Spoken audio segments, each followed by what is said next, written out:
ગતરોજ બનાસકાંઠા જિલ્લાના અંબાજી નજીક પાટલિયા ગામમાં જે હિંસક ઘટના ઘટી છે એ ઘટનાની અમે નિંદા કરીએ છીએ। એમાં જે ઇજાગ્રસ્ત પામેલા તમામ લોકોની સાથે અમારી સંવેદનાઓ છે।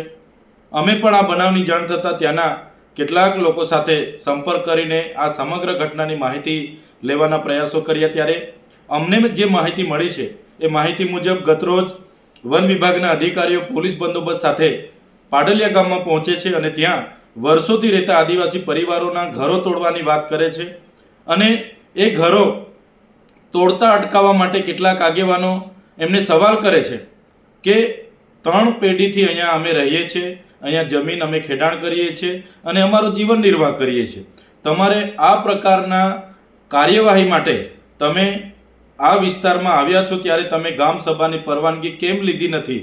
તમે અગાઉ નોટિસો અમને કેમ આપી નથી?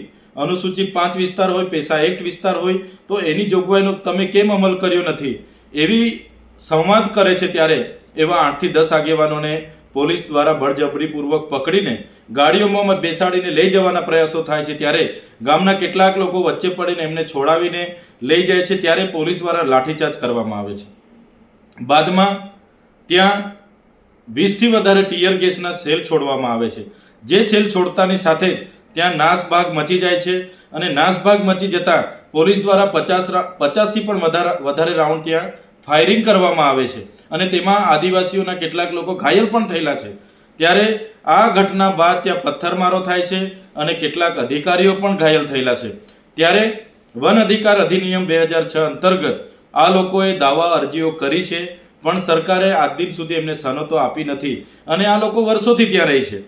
તો જે પણ કાર્યવાહી થવી જોઈએ તે નીતિ નિયમો મુજબ થતી, સંવાદ મુજબ થતી તો હું માનું છું કે આ પ્રકારની કોઈ પણ હિંસક ઘટના ત્યાં બનવાની નહોતી।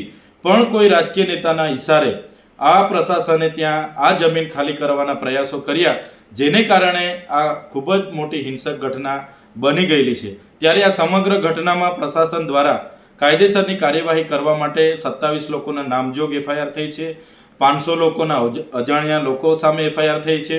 ત્યારે અમારે પ્રશાસનને અપીલ છે, જે પણ લોકો આમાં દોષિત હશે એ કર્મચારી હોય કે ત્યાંના આદિવાસી લોકો હોય તો ચોક્કસ બધા પર કાર્યવાહી થવી જોઈએ।